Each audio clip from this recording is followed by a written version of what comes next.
You find yourself standing witness to a grim spectacle, the chilling sound of metal clinking against stone echoing in the distance. The act of castration looms before you, not just a physical mutilation, but a harrowing ritual steeped in cruelty and power.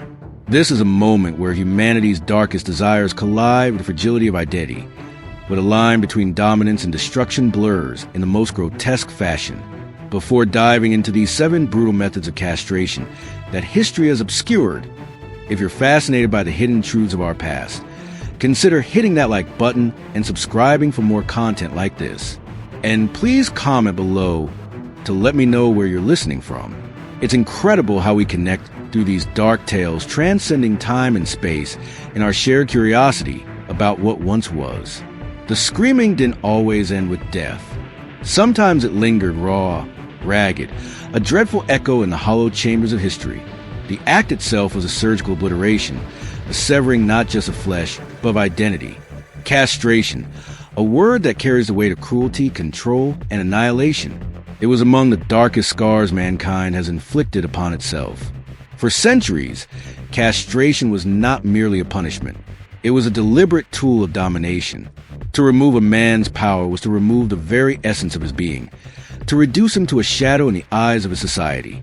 This brutal act was wielded like a weapon, one sharpened by fear, politics, and twisted notions of purity.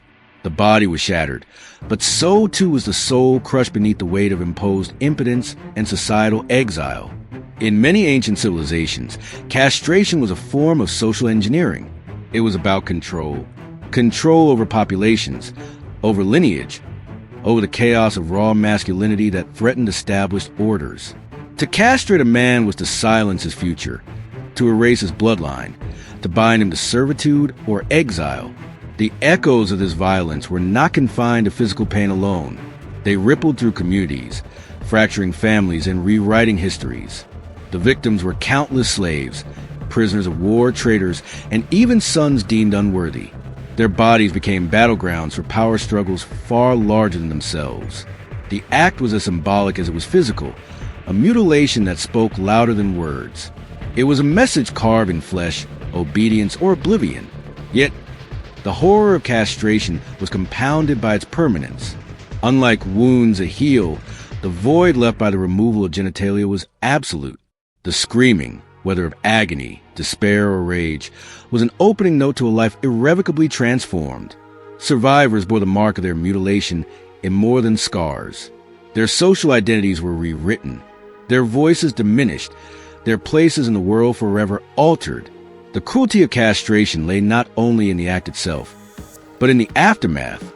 Those who survived the surgical blade often faced rejection, isolation, and a grotesque form of othering. Their bodies became sites of shame and fascination. Their altered forms a reminder of the power wielded over them. In some cultures, they were elevated to positions of trust and influence. Eunuchs who served emperors and sultans. Yet even then, their humanity was filtered to the prism of their mutilation. The pain was indescribable, a searing wave that surged through the entire body. It was pain without relief, without redemption. The risk of infection and death loomed large, a constant companion to the act itself.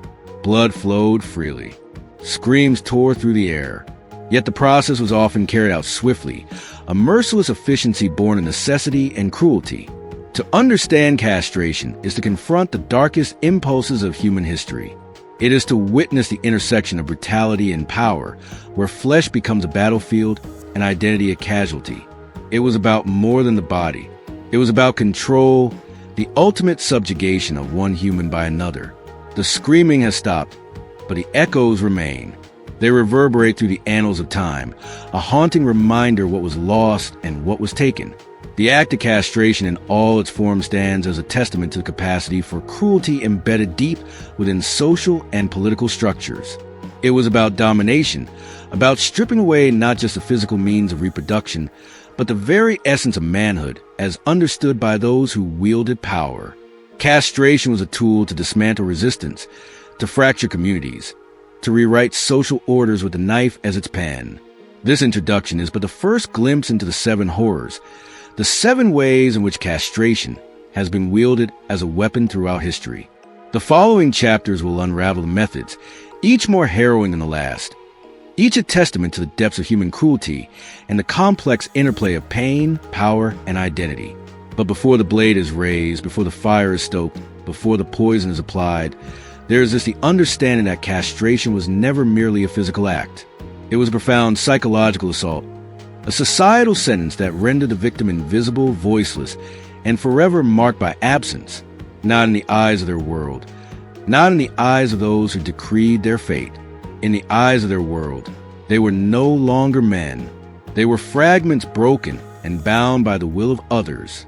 And so it begins, the descent into 7 ways of castration, 7 methods of erasure carved into human history. The first, the most primitive and raw, demands our attention, the sharp blade. The blade was the first instrument of this cruel eraser, a simple tool, yet capable of the most profound devastation. Sharp, unyielding, and cold in its final purpose, it was wielded with a grim determination that knew no mercy. The knife was the instrument of choice in countless ancient civilizations where the precision to cut was often secondary to the act itself, the obliteration of manhood. The process was merciless. The victim, bound tightly, was left exposed to the cold steel, the glint of which promised only pain and loss. There was no anesthesia, no comfort, only the raw edge of metal pressed against flesh, severing the delicate cords of identity and life. The sharp blade did not discriminate. It sliced through skin, muscle, and bone with brutal efficiency. In the hands of those who performed this act, the blade was both tool and weapon. It was a symbol of absolute control, a means to silence voices and sever lines of succession.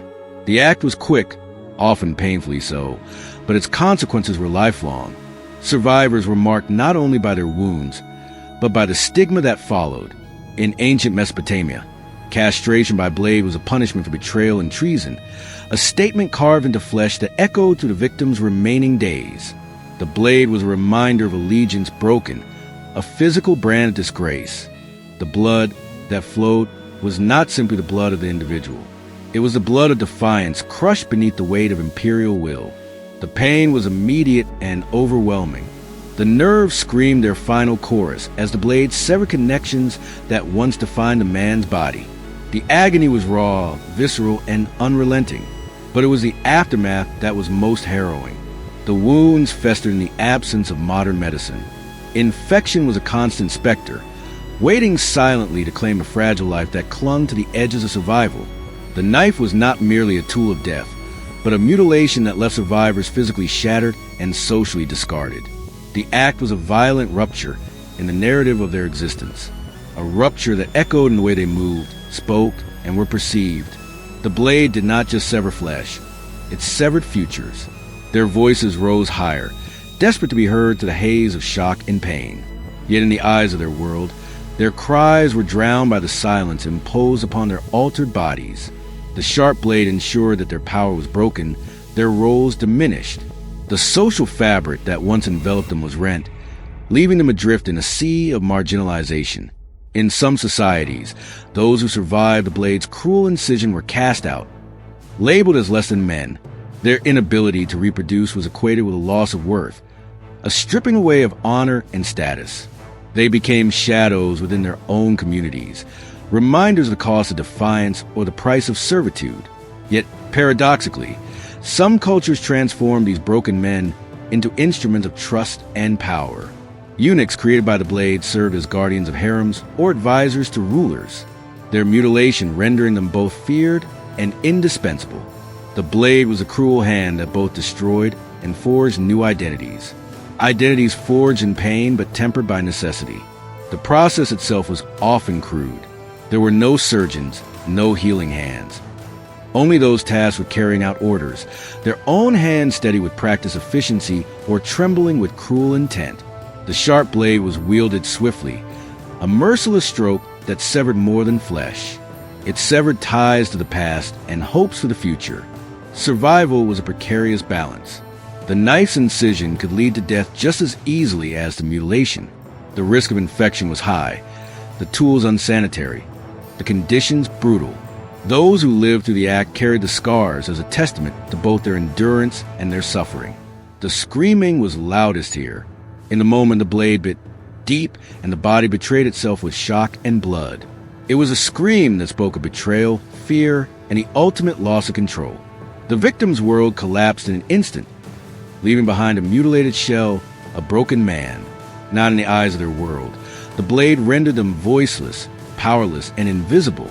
It was about more than just the immediate pain. It was about the permanent erasure of identity and agency. The knife was the first and most primitive method, yet its brutality was unmatched in its rawness. The sharp blade represented the intersection of primal violence and calculated control. It was a physical manifestation of a society's need to punish and dominate, to take what was most essential and cast it away. The act was a ritual of destruction, a ceremony of loss enacted with cold steel. In the shadow of the blade, the victim was left to grapple with a body forever changed, a future forever altered. The physical pain gave way to psychological torment, to the slow unraveling of self that accompanies such a profound mutilation. The knife's edge cut not only through flesh, but through the very fabric of existence. The blade was a harbinger of silence. It took the power to create, to assert, and to resist. It was a tool that spoke loudly in the language of pain and domination, a language understood across cultures and centuries. The scars it left were not only on skin, but etched deeply into history. To deepen our understanding, consider the ancient Sumerians of Lagash, where the earliest records of deliberate castration date back over 4,000 years, often using blades to create eunuchs for palace service, ensuring loyalty by severing familial ties. In Byzantine times, physicians like Paul of Aegina described procedures without anesthesia, where the blade removed testicles or more, leaving survivors with lifelong health issues like urinary complications and hormonal imbalances. These men, once warriors or slaves, were reshaped into guardians of imperial secrets, their high-pitched voices a constant reminder of their sacrifice, echoing through marble halls where power whispered in eunuch tongues. This method's simplicity belied its cultural ripple.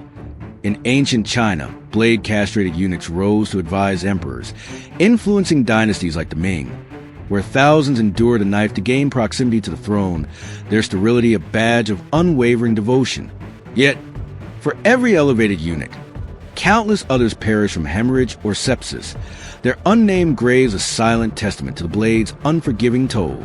7 ways of castration unfold from this starting point. The blade is a foundation, a cruel beginning to a series of horrors that reveal the depths of human cruelty. It is a method simple in its mechanics, but devastating in its consequences. The blade story is one of suffering and survival, of loss and the relentless assertion of power through mutilation. It is the first act in a sequence of atrocities, each method more harrowing, more complex, more haunting than the last. The screaming didn't always end with death. Here at the edge of the blade, it was loudest, piercing, raw, and unforgettable. The screaming didn't always end with death, but sometimes it transformed, twisting into a different kind of agony, a slow burning torment that consumed both body and mind. This was the agony wrought not by the sharp blade alone, but by fire, scalding, searing, merciless fire. The second method of castration was an inferno of pain, a cruel extension of punishment that prolonged suffering far beyond the swift cut.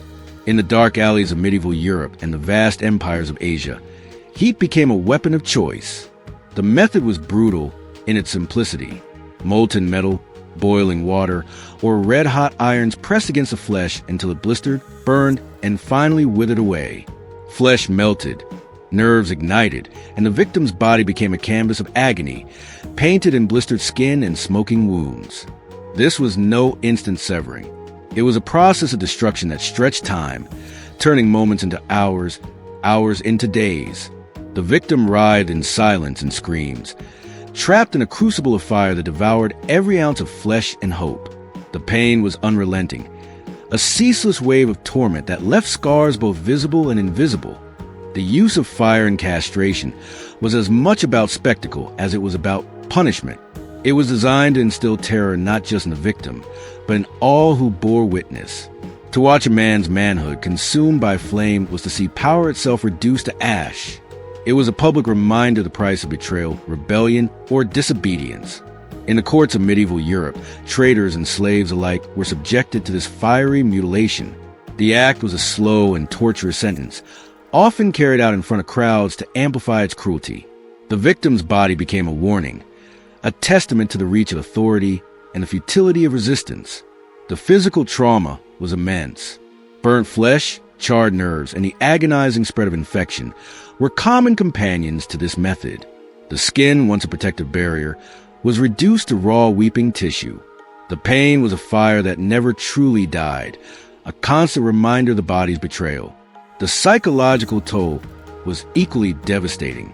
To endure the searing heat was to confront a primal terror, to face an elemental force that consumed and destroyed. The victim's mind was trapped in a cycle of fear and pain, a loop from which escape was impossible.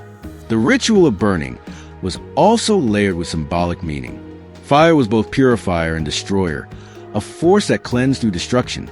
In this context, castration by fire was a perverse form of purification, a violent erasure of identity that was as much spiritual as physical. The flames stripped away more than flesh. They burned away dignity, hope, and the very essence of manhood as defined by the societies that inflicted this torment. The victim was left a husk marked by the fire's cruel signature, a living testament to the price of power lost. Their voices rose higher, though often only in silent screams behind clenched jaws. The agony was too intense, too consuming for cries to escape. The fire demanded silence, submission. It was a method that crushed resistance, not only through pain, but through the sheer will to survive the unbearable. Now in the eyes of their world, the victim's suffering was consumed by the spectacle, their humanity overshadowed by the flames that engulfed them. The fire was both judge and executioner, a relentless force that left no room for mercy or reprieve. This method was not random cruelty, but a calculated act of terror.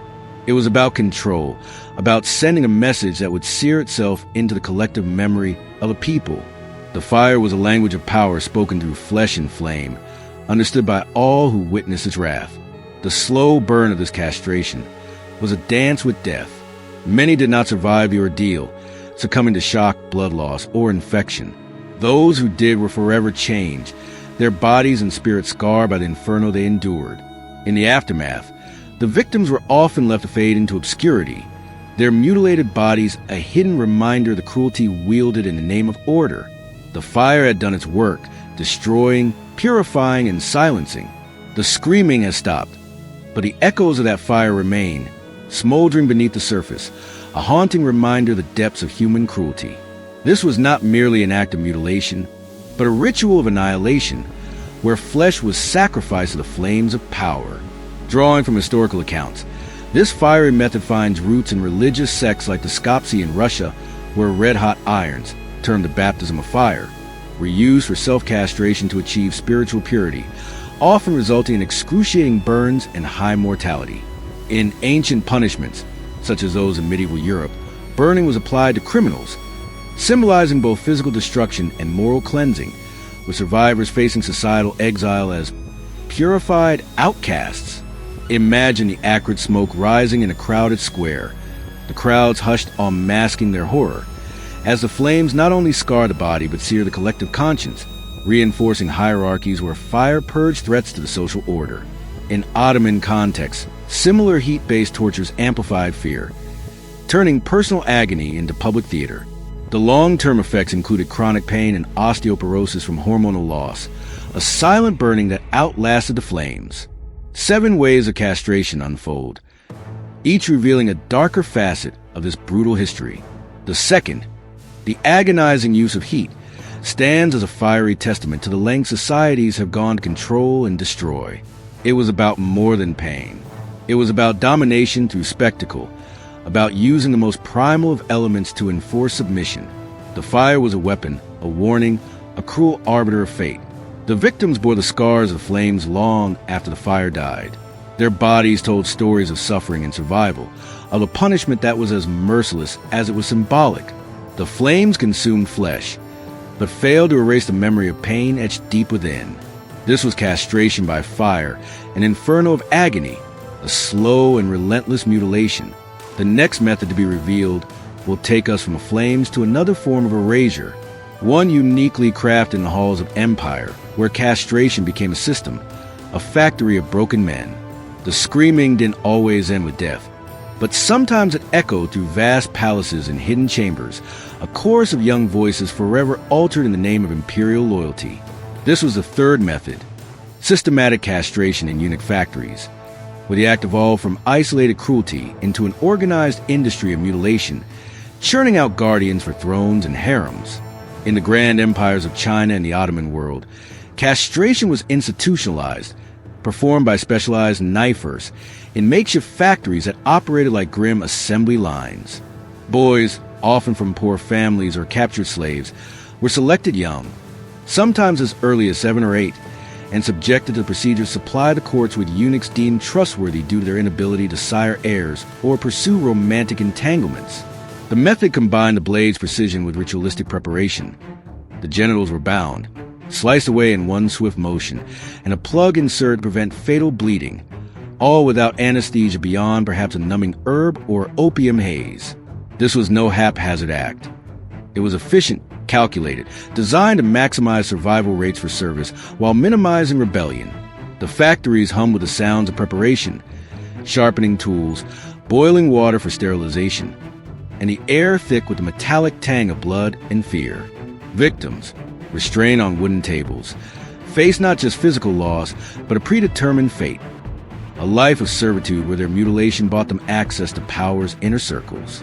The pain was acute, a burning severance followed by weeks of recovery and isolation, where infection claimed many. Yet, survival meant elevation. These eunuchs became advisors, generals, even de facto rulers. Their sterility is shield against dynastic threats. In China's Forbidden City, thousands of such men served across dynasties, their high status masking the horror of their origins. The Ottoman eunuch factories, often in Cairo or Istanbul, specialized in clean-shaven castrations for black eunuchs, removing everything to ensure absolute control over harem guardians. This systematization reflected broader social engineering. Empires like the Ming or Byzantine used eunuchs to balance court factions, their lack of family ties making them ideal bureaucrats. The psychological scar was profound. Many eunuchs grapple with identity loss, channeling ambition into intrigue, as seen in figures like Zhang He, the blade-castrated admiral who led vast fleets. Families sometimes sold sons into this fate for economic gain, fracturing bonds and perpetuating cycles of trauma. Their voices rose higher, not just from hormonal changes, but from suppressed rage, echoing in marble corridors where they wielded influence yet remained forever outsiders, not in the eyes of their world. These factory products were both pitted and feared, symbols of imperial might built on broken bodies. This method was about scalability, turning personal horror into state machinery. The factories produced not just eunuchs, but class of loyalists, reshaping societies where mutilation fueled stability. Survival rates hovered around 50%, with the dead discarded like failed prototypes. The screaming has stopped, but the echoes of these factories linger, a mechanical hum of cruelty disguised as necessity. 7 ways of castration unfold, the third revealing how empires industrialized pain for power. It was about more than individual subjugation. It was about forging human tools from flesh, a dark alchemy of control. Victims bore the marks of the system, their lives a blend of privilege and loss, stories of resilience amid engineered void. This was castration as factory production, a haunting engine of history's grand designs. The screaming didn't always end with death, but sometimes it faded into a new kind of terror, one that was wild, unpredictable, and utterly dehumanizing. This was a horror wrought not by blade or fire or factory, but by the savage intervention of animals unleashed to rend flesh and sever identity. The fourth method of castration was a grotesque spectacle, a brutal meeting of man and beast, where power was asserted to the terror of helplessness. In rare but documented instances, animals were turned into instruments of mutilation. Dogs known for their ferocity and loyalty were unleashed upon prisoners or enemies with a single horrific purpose: to maim, to maul, to castrate.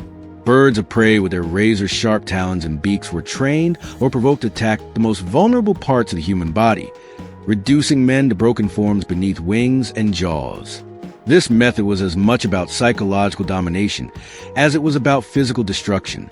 To be torn apart by an animal was to be stripped of humanity, to descend into a primal state of fear and pain. The victim was no longer a man, but prey, helpless, exposed, and utterly at the mercy of forces beyond control. The act itself was a chaos of terror. The victim's body convulsed under the savage assault, the sharp teeth and talons tearing through skin and muscle. Blood flowed freely, a crimson testament to the violence inflicted. The animal's growls and cries mingled with human screams, creating a symphony of horror that echoed through the places of punishment. In ancient and medieval contexts, this form of castration was often reserved for the most reviled traitors, captured enemies, and those deemed unworthy of mercy.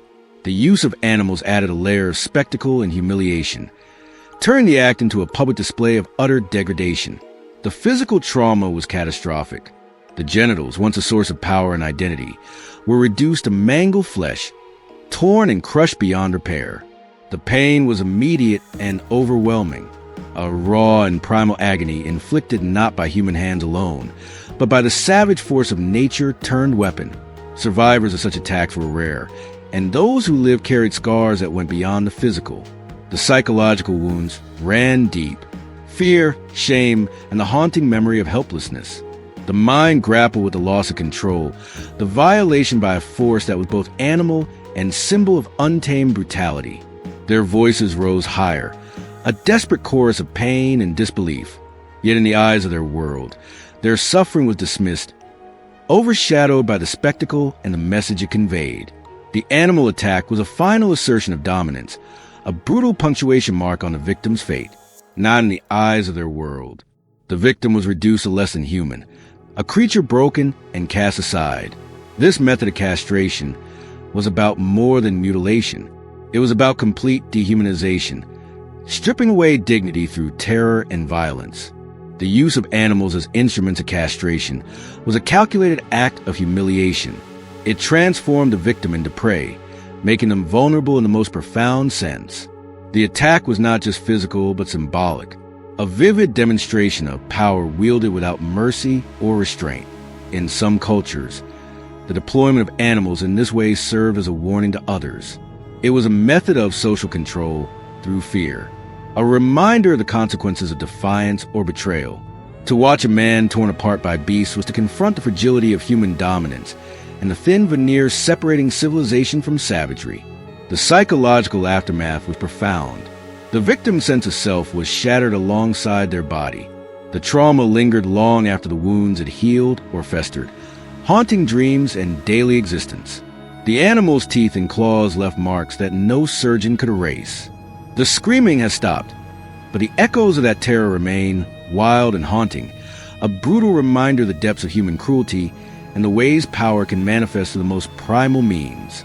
This was not merely a physical mutilation, but ritual fear, a ceremony of complete abasement.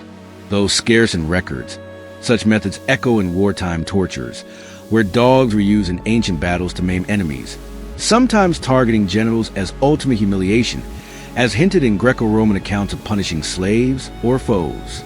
In medieval executions, animals amplified degradation, blending with cultural views of beasts as divine punishers, turning the victim into a symbol of bestial fall from grace. Survivors faced not just physical ruin but communal shunning, their stories whispered as cautionary tales in taverns and courts. 7 ways of castration unfold, like shadows across history, each method revealing darker and more complex layers of brutality. The 4th, the savage intervention of animals, stands as a stark testament to the extremes of dehumanization and terror. It was about control through chaos, about harnessing the wild to enforce order, about using nature's ferocity to break human spirit and body.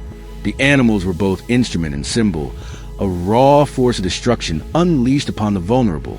Victims were the scars of this terror, visible and invisible, physical and psychological. Their broken bodies and shattered minds told stories of a punishment that transcended pain, reaching into the very core of identity and existence. This was castration by animal attack, a method where man was made prey, where power asserted itself through the most primal violence.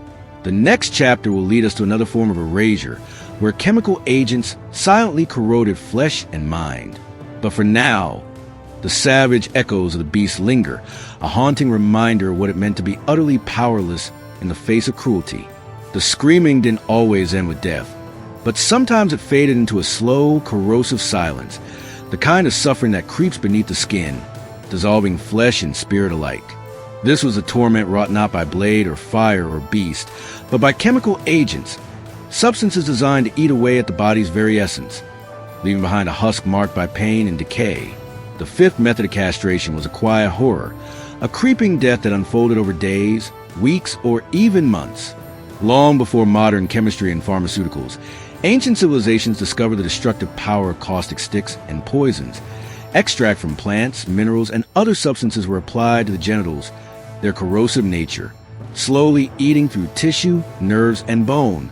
This was a method that combined precision of science with the cruelty of torture, a slow, deliberate unraveling of manhood. Unlike the immediate agony of the blade or the fiery torment of burning, chemical castration was insidious. It began with a sting, a burning sensation that grew into relentless pain. The flesh blistered and blackened, necrosis setting in as the chemicals seeped deeper. The body's defenses failed, and infection often followed, compounding the suffering. This method was used in various cultures, from the shadowed corners of ancient empires to the grim experiments of more recent centuries.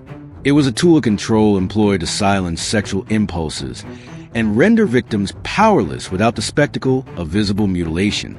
The slow progression of decay was itself a form of psychological torture, each day a reminder of a body's betrayal.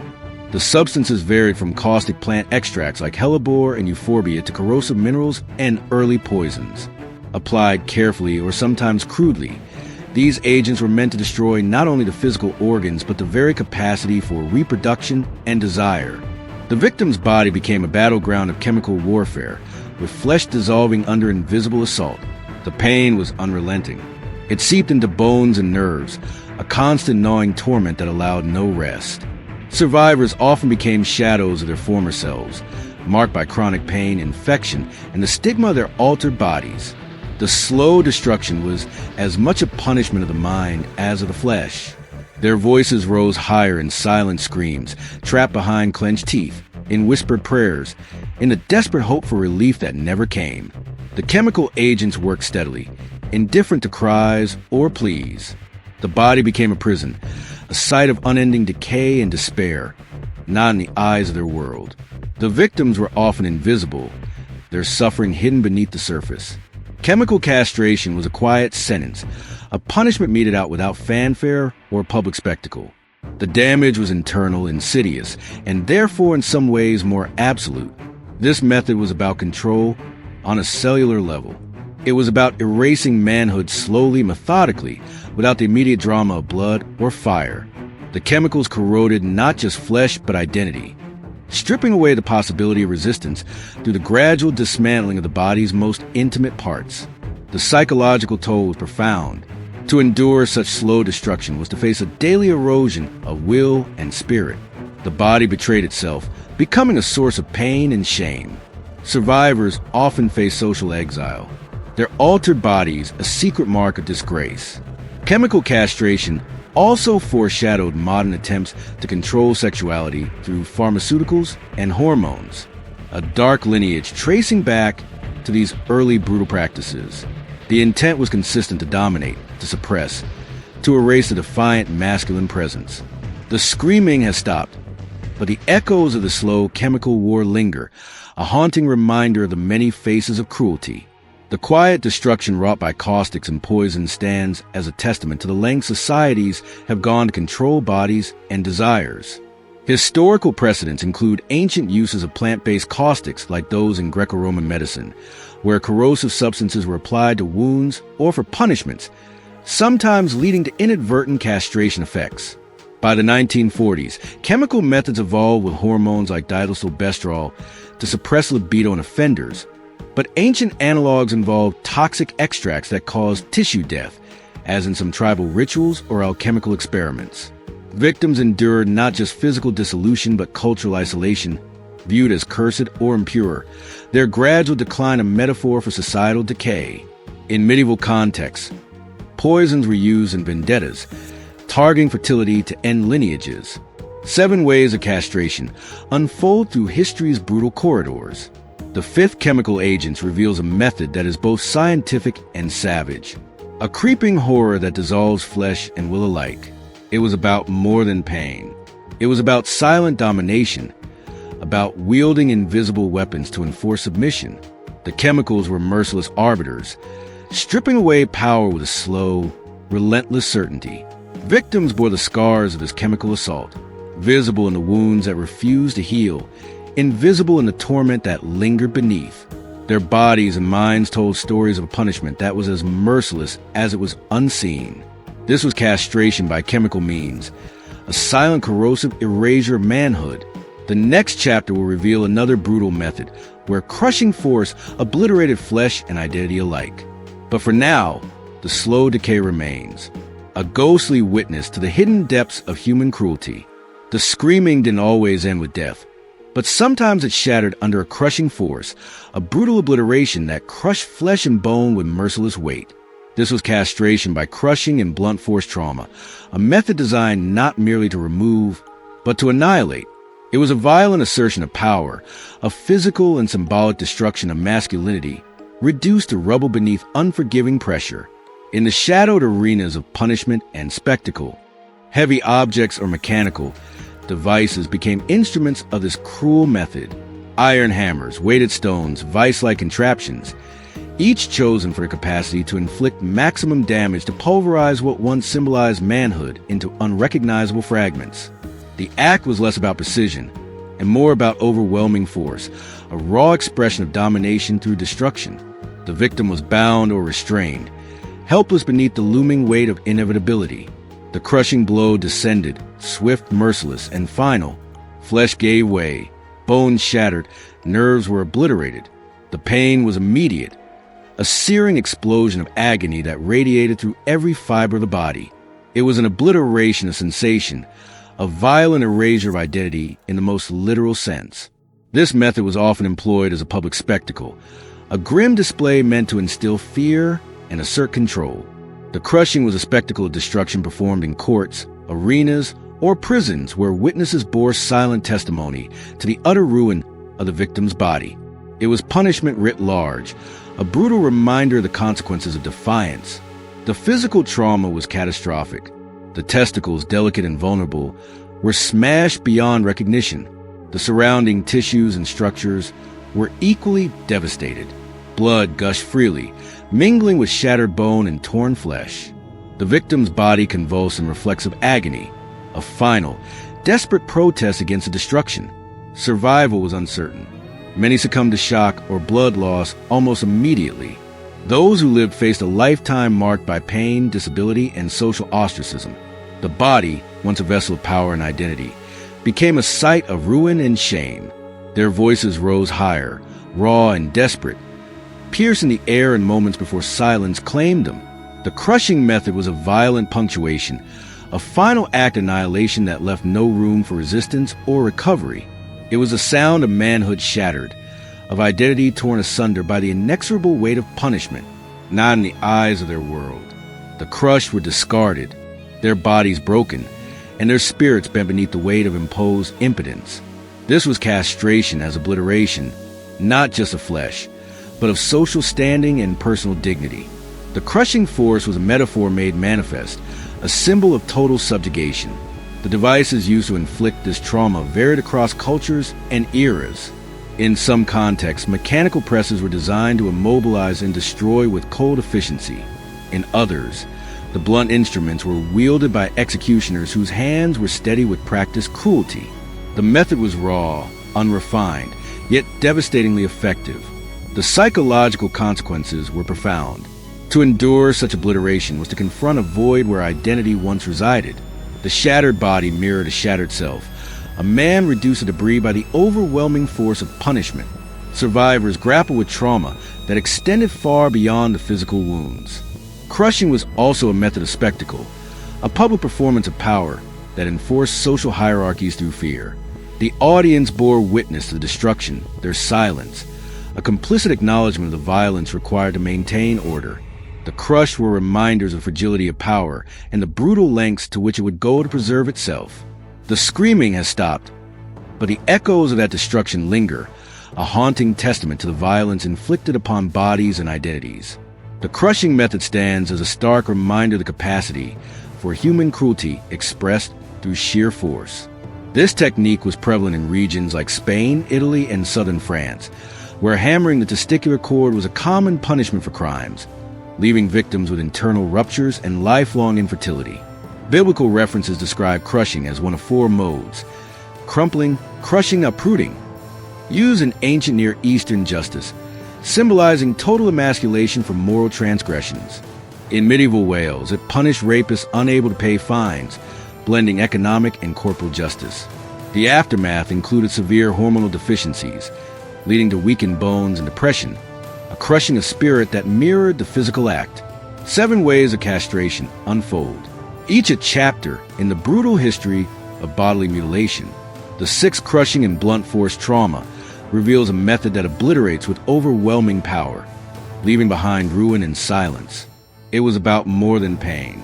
It was about the symbolic destruction of manhood, about reducing the most intimate parts to fragments beneath an unforgiving weight. It was a method that spoke in a language of force, a language understood across cultures and centuries. Victims bore the scars of this violence, visible in shattered remnants of flesh and bone, invisible in the psychological wreckage that followed. Their bodies told stories of punishment meted out not with precision, but with overwhelming destructive power. This was castration, by crushing a violent erasure of identity through blunt force trauma. The next chapter will lead us into the realm of ritual and religion, where castration took on new meanings woven into the fabric of faith and sacrifice. But for now, the crushing weight remains, a somber reminder of the depths of human cruelty. The screaming didn't always end with death, but sometimes it transformed into a solemn, haunting silence. A silence born of faith, sacrifice, and a ritualistic surrender of flesh to higher powers. This was the 7th method of castration, ritual castration, where pain was intertwined with devotion and mutilation became a passage into sacred realms. It was a mutilation wrapped in the vestments of belief, a brutal act sanctified by the weight of religious and spiritual meaning across ancient Mesopotamia, India, and Rome. Castration was not merely punishment or control. It was an offering, a sacrifice demanded by gods or sacred orders. The act was framed as a purification, a necessary shedding of earthly desires to transcend mortal limits. The body became a temple in the removal of manhood, a grotesque rite of passage into spiritual servitude or divine favor. The rituals varied, but the essence remained constant. The genitals were severed in ceremonies charged with symbolism, pain, and the promise of transformation. The mutilation was both physical and metaphysical, a violent severing of the self, a crossing from profane to sacred, from man to eunuch, from mortal to servant of the divine. In Mesopotamian cults, priests and devotees underwent castration as an act of devotion, surrendering their earthly masculinity to attain spiritual purity. The act was brutal, often performed with sharp blades or fire, yet enveloped in ritual chants and sacred observances. The pain was sanctified, its horror transmuted into a form of holy suffering. In ancient India, certain sects practiced ritual castration as part of ascetic traditions. The mutilation symbolized renunciation of worldly attachments, a corporeal manifestation of spiritual discipline. The act was both feared and revered, a gateway to higher states of consciousness achieved through sacrifice. Rome, too, bore witness to ritual castration, particularly among cults devoted to gods like Cybele and Attis. The self-mutilation of devotees was an expression of ecstatic devotion, a physical manifestation of spiritual transformation. The act was public, dramatic, and deeply symbolic, a violent shedding of the self in pursuit of divine union. The physical trauma was immense. The rituals bore no mercy. The pain was searing, the wounds grievous. Yet beneath the surface of agony lay a complex interplay of belief and submission. The mutilation was not merely endured. It was embraced as a necessary sacrifice, a passage through suffering to sanctity. Their voices rose higher, not in cries of despair, but in chants and hymns that elevated pain to a sacrament. The ritual framed suffering as a path to transcendence, a means of shedding the limitations imposed by flesh and desire. The mutilated body was both a victim and a vessel, sacrificed to forces greater than itself. Not in the eyes of their world, In these sacred contexts, castration was not a mark of disgrace, but a symbol of devotion. The mutilated were transformed, their altered bodies consecrated as signs of faith and power. The act was about more than loss. It was about transformation, about rewriting identity in the language of the sacred. The psychological landscape was complex. The ritualized mutilation demanded a surrender of self that was both terrifying and empowering. Devotees relinquished their autonomy even as they gained a new spiritual identity. The pain became a bridge between corporeal and the divine, a testament to the power of faith to redefine suffering. The social implications were equally profound. Ritual castrates often occupied unique positions within their societies, both marginalized and revered, feared and trusted. They became intermediaries between worlds, embodiments of sacrifice, and symbols of divine favor. Their mutilation was a visible marker of their spiritual status and social role. The screaming has stopped, but the echoes of ritual castration linger, a haunting fusion of pain and devotion, mutilation and meaning. It stands as a stark reminder of the complex ways human beings have intertwined cruelty with faith, suffering with transcendence. In the Sibyllite cult, Gali priests self-castrated during frenzied festivals, using blades or stones, believing it emulated Attis and granted prophetic powers, their blood offerings fertilizing the earth in Roman spring rites. The Russian Skopsy sect continued this into the 19th century, viewing castration as liberation from sin, with thousands embracing it voluntarily despite czarist bans. In India, Hijra communities trace roots to ancient ascetic practices, where ritual emasculation signifies transcendence, blending gender fluidity with spiritual roles in blessings and performances. These acts foster unique subcultures, where castrated individuals held ritual authority, their pain a currency for divine intimacy. 7 ways of castration unfold like a grim tapestry through history. The 7th ritual and religious castration reveals a dimension where violence and sanctity collide, where flesh is sacrificed on the altar of belief. It was about more than pain. It was about surrender and transformation, about using mutilation as a language of devotion and power. The ritual was a paradox, a brutal act elevated to sacred sacrament. Victims bore the marks of this sacred mutilation, wounds both physical and spiritual. Their bodies told stories not only of suffering but of faith, sacrifice, and a complex interplay between cruelty and meaning. This was castration as ritual, a haunting testament to the human capacity to entwine pain with purpose, mutilation with transcendence.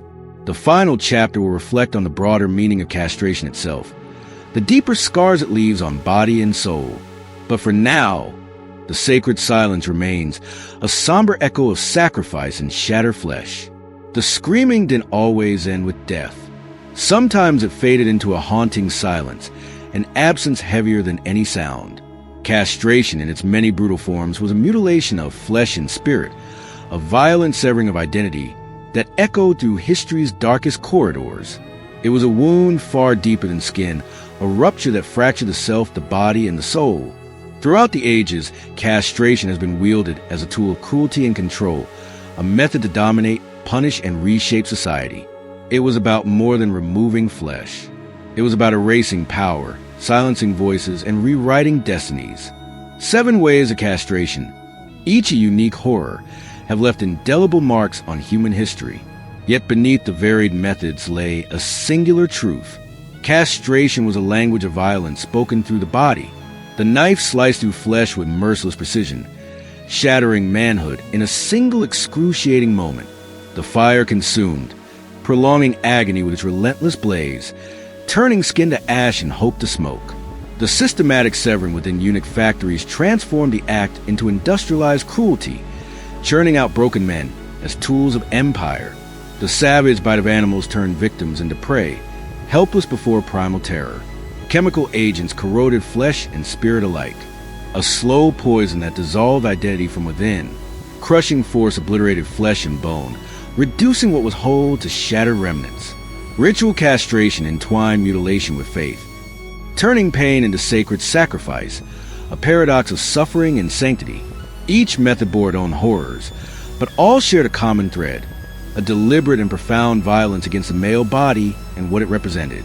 Castration was a weapon aimed not just at flesh, but at the social order, at lineage, at the very essence of masculinity.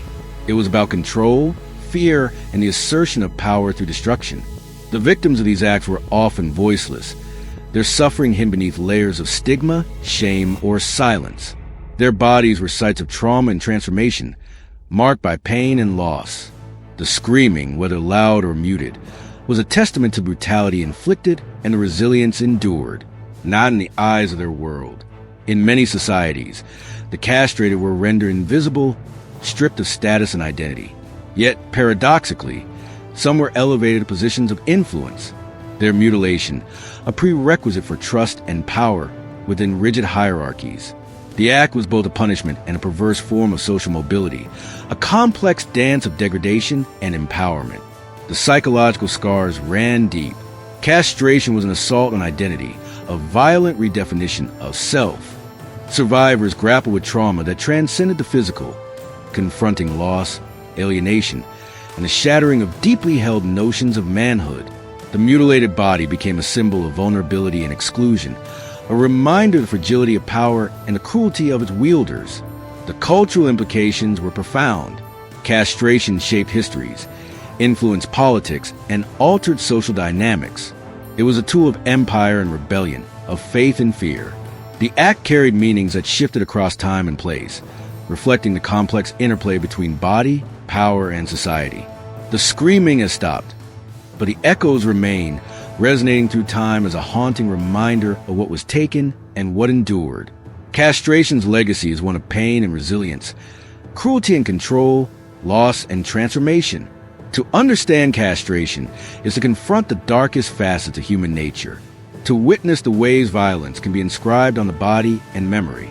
It is to acknowledge the suffering of those who bore its mark and to reflect on the enduring power of the flesh, to tell stories of survival and sorrow.